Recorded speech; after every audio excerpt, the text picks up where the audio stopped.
This is Esther Davis in New York City. We're taping here for a very special event. Last evening, I went to dinner with a wonderful person, and he had guests for dinner. And after the dinner, one of the guests gave me something to read, and I'm an avid reader, especially late at night. So I read a portion of a new book coming out. It was done by Jack LaValle. And I thought, okay, he's got to be available tomorrow at the Holy Blessing, so I'll get a chance to talk to him. Well, guess what? He's here in the studio with us at the Manhattan Center. And please welcome, you're going to love this guy. Please welcome Jack LaValle. How are you? I'm fine, Esther. Thank you so much. It's really great to be with you. It's great to be with you because I know it's a busy time for you and all of the people here in New York with this worldwide event that you have going on right now. But you are writing this book. Yes. And it's about arranged marriages and true love. Do I have that about right? Yes. Okay, tell me a little bit more about it than what I was able to read last night.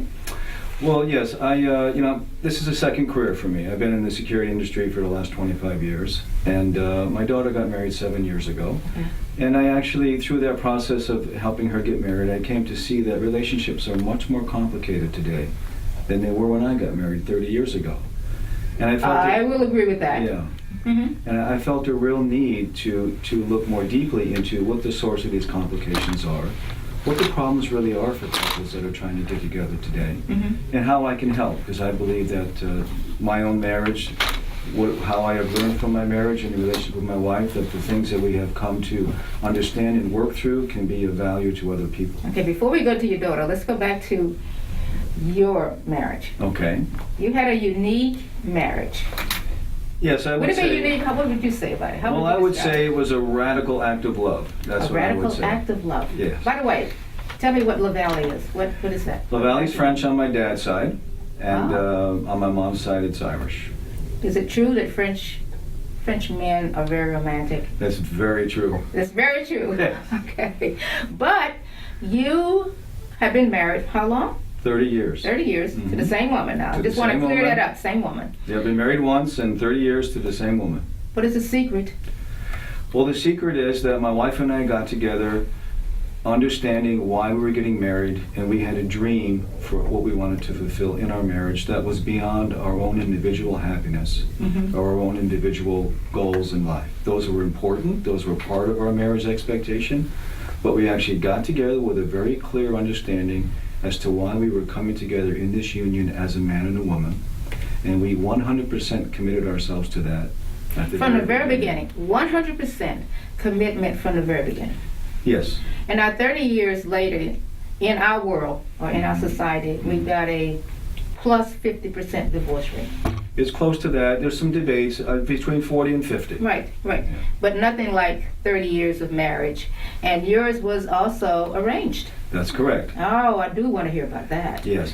Well, our marriage was arranged through my faith tradition, which is Unification Church. And there's a tradition in our church where couples are actually asking their parents and asking, in my case, the founder of the church, Reverend Moon, to recommend a spouse for us. So I was involved in that process. Now, recommending a spouse, let's clear that portion. Okay. How did your union with your wife really start? When you say recommend, yes, what happens first? Well, in my case, it's not the same for all people in the church. There's different circumstances depending on when they actually get married. But in my case, we were actually involved in a picture engagement. So you saw a picture of your wife? I actually didn't see any picture. We actually were asked to send our photos to Korea. At that time, Reverend Moon was in Korea, and he announced that he was going to do a matching, and it was going to be an international matching where he was going to match together couples from different countries. Okay. So he asked for the Western brothers in the United States who wanted to have a Korean wife to please send their photograph of themselves to Korea, and he would use that to match us together with a Korean woman who was living in Korea. So now you sent your name in, or sent your picture in. Sent my picture in. Sent your picture in, and you're anxiously waiting for your picture. That's correct. That's correct. And we were told that Reverend Moon was going to conduct this engagement any day now, So we sent our pictures. And don't forget, there was no email, there was no internet, there was none of this stuff, there were no cell phones, okay? So we sent my photograph over there, and we were anticipating that this was going to occur in a few days, maybe in a week, maybe two. How long did it actually take? Well, several weeks went by, and we didn't hear anything. So And you were content with this all of the time? I was. Well, No anxiety, no. Well, anticipation. Okay, anticipation. But and then after a while, some starting to wonder, like, when's this going to happen? Right. Right. So I think like 5.5 weeks went by, and it was kind of like, well, it's going to happen, but I don't know when, so I can't do much about it. So I'm just going to go on doing what I do. So that's the approach that I took. His name is Jack LaValle, and we're in New York City. And of course, we're here for the Holy Blessing ceremony, and I'm talking to someone who's been married 30 years from an arranged marriage. And now we're talking about relationships, because with Jack is sort of opening our eyes to why are arranged marriages working and marriages in other areas are not working. And that's a big question. It is, and it's an important question to answer. And what I really want people to understand is that with the divorce rate as high as it is, and many couples having a problem committing in a relationship because they're really wondering, can I really make it to the end with this person? Mm-hmm. Mm-hmm. I want them to know that there is a way to gain more control over your love life. You don't have to leave it to chance. Right now in our culture, we have basically 4 primary ways to find a mate.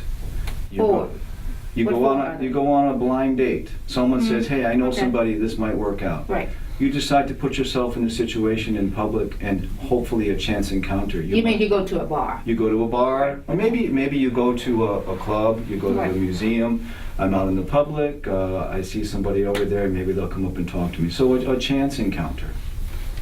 It might happen by chance. Right. It might happen. Okay, that's option number 2. Also, trial and error. People have basically decided a traditional way to meet somebody and find your love partner is, well, I may need to go to 2, 3, or 4 people before I find the right one. I'm willing to accept the fact that the first one that I think is the one, there's probably a good chance it's not going to be the one, and I might have to go through a bunch of them before I actually find the right one. Okay.